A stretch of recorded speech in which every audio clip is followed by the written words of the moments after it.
Dear student, आज की class बहुत ही महत्वपूर्ण होने वाली है। आज हम आप लोगों को बताएंगे सेल्फ इंडक्शन, स्वप्रेरण। स्वप्रेरण की घटना की खोज अमेरिकी वैज्ञानिक जोसेफ हेनरी ने सन 1832 ईस्वी में किया था। हेनरी के अनुसार किसी चक्र में धारा परिवर्तन के कारण उसी चक्र में प्रेरित विद्युत वाहक बल उत्पन्न होने की घटना को स्वप्रेरण कहते हैं। हेनरी के अनुसार किसी चक्र में धारा परिवर्तन के कारण उसी चक्र में परिवर्तित विद्युत वाहक बल उत्पन्न होने की घटना को हम स्वप्रेरण की घटना कहते हैं। आइए 3D इमेज की सहायता से आप लोगों को बताते हैं सेल्फ इंडक्शन क्या है। माना एक इलेक्ट्रॉनिक सर्किट है जिसमें एक बल्ब को वायर की सहायता से कनेक्ट कराया गया है एक बैटरी से। उसमें ऑन ऑफ करने के लिए एक स्विच है। जब हम स्विच को ऑन करते हैं तब वायर के थ्रू करंट फ्लो होने लगती है और बल्ब जल उठता है। ठीक आप लोग देख पा रहे होंगे स्क्रीन में कि बल्ब जल रहा है। अब हम ये बार बार करने पर यही कंडीशन और रिजल्ट देखने को मिलता है। अब हम सर्किट में एक कॉइल को कनेक्ट कराते हैं श्रेणी क्रम में, और तब हम स्विच को ऑन करने पर देखते हैं कि बल्ब धीरे धीरे तेज होता है। जलने की क्रिया धीरे धीरे स्लो से फास्ट होती है, जैसे कि स्क्रीन पर दिखाई दे रहा है। फिर जब हम स्विच को ऑफ करते हैं तो वह धीरे धीरे बंद होता है। जब करंट कॉइल से पास होता है तो करंट में मैग्नेटिक फील्ड क्रिएट होता है। ये मैग्नेटिक फील्ड करंट के साथ साथ इंक्रीज तथा डिक्रीज होता है। फैराडे के फर्स्ट नियम के अनुसार जब किसी कॉइल में मैग्नेटिक फील्ड चेंज होता है तो उस कॉइल में करंट क्रिएट होता है, जिसे हम इंड्यूस्ड करंट कहते हैं। ये इंड्यूस्ड करंट सोर्स करंट के दिशा के उल्टा फ्लो करता है। जब सोर्स करंट कॉइल में इंक्रीज होता है तो कॉइल में इंड्यूस्ड करंट भी इंक्रीज होता है और सोर्स करंट को पोज कर देता है, और इसी कारण बल्ब में करंट की वैल्यू मैक्सिमम होने पर टाइम डिले हो जाता है, जिससे बल्ब सडनली ग्रो नहीं होकर धीरे धीरे जलता है, धीरे धीरे बंद होता है। इंड्यूस्ड करंट तब तक रहता है जब तक सोर्स करंट का मान बल्ब में मैक्सिमम नहीं हो जाता। ठीक dear student, but I no thinking about adjust me. आप लोग समझे होंगे कि सेल्फ इंडक्शन क्या है। आप लोगों को 3D एनिमेशन की सहायता से बताया गया है इंड्यूस्ड करंट, सोर्स करंट क्या है। ठीक डियर स्टूडेंट, आप लोग देख पा रहे होंगे सेल्फ इंडक्शन किस प्रकार से काम कर रहा था। ठीक है, सेल्फ इंडक्शन अर्थात स्वप्रेरण का मात्रक हेनरी है। ठीक है डियर स्टूडेंट, आगे चलते हैं। जो इम्पॉर्टेंट बनता है इसकी परिभाषा लिखने के लिए आता है एग्जाम बोर्ड में 10th और 12th में, तो उसके लिए आप लोग क्या लिखेंगे सेल्फ इंडक्शन में। यदि किसी कुंडली में बहने वाली धारा एकांक हो तो कुंडली से बद्ध चुंबकीय फ्लक्स ग्रंथियाओं की संख्या स्वप्रेरकत्व कहलाती है, सेल्फ इंडक्स कहलाती है। ठीक है डियर स्टूडेंट, सेल्फ इंडक्शन को समझने के लिए हमें फैराडे के नियम तथा लेंज का नियम को भी समझना जरूरी होता है। लेंज का नियम 2 होता है। आइए पहले हम फैराडे के नियम को समझते हैं।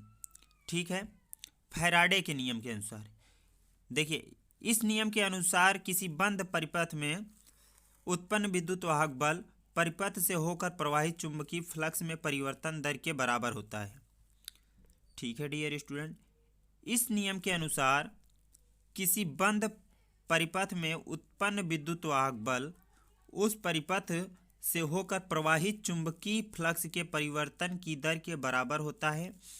चुंबकीय प्रेरण कहलाता है। ठीक है डियर स्टूडेंट, इस सिद्धांत की खोज माइकल फैराडे ने सन 1831 ईस्वी में की थी।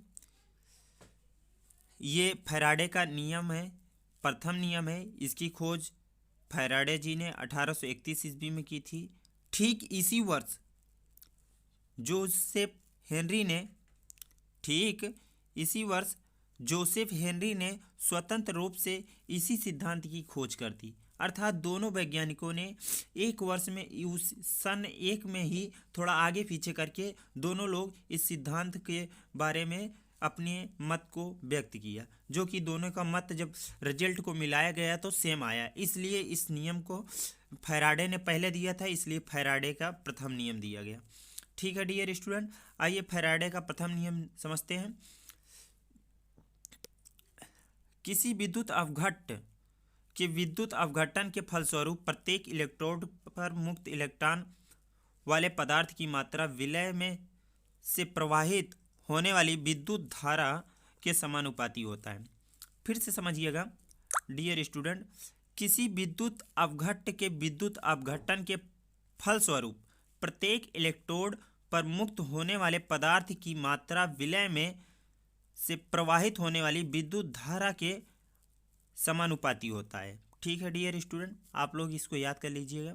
दूसरा नियम है फैराडे का द्वितीय नियम है। फैराडे के द्वितीय नियम के अनुसार जब परिपथ में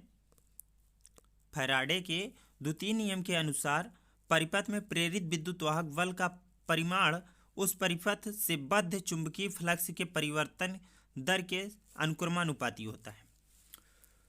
आप लोग समझ नहीं पा रहे होंगे, 3D इमेज की सहायता से आप लोगों को बताया गया है, उसमें पूरी डिटेल से आप लोग देखे होंगे किस प्रकार से बताया गया है। ये लिखने का तरीका है, इसलिए वर्बली वन लाइनर ऐसे बताते चले जा रहे हैं। बाकी 3D इमेज में आप लोगों को बखूबी समझ में आ गया होगा सेल्फ इंडक्शन क्या है, स्वप्रेरकत्व क्या है, और अगली वीडियो आएगी म्यूचुअल इंडक्शन पर। ठीक है डियर स्टूडेंट, आइए लेंज का नियम जानते हैं। लेंज के नियम के अनुसार प्रेरित धारा की दिशा सदा ऐसी होती है। लेंज के नियम के अनुसार प्रेरित धारा की दिशा सदा ऐसी होती है जो उस कारण का विरोध करती है जिससे वह स्वयं उत्पन्न होती है। लेंज का नियम कहता है जो धारा जिससे उत्पन्न होती है उसी का विरोध करती है। आप लोगों ने कॉइल में देखा होगा जो राउंडिंग वो किस प्रकार से अपने सोर्स को ही विरोध करती है, अर्थात उसके उल्टा चलती है। इस नियम का प्रतिपादन सन 1833 ईस्वी में हेनरिक लेंज ने किया था। उदाहरण के लिए यदि हम एक चुंबक के उत्तरी ध्रुव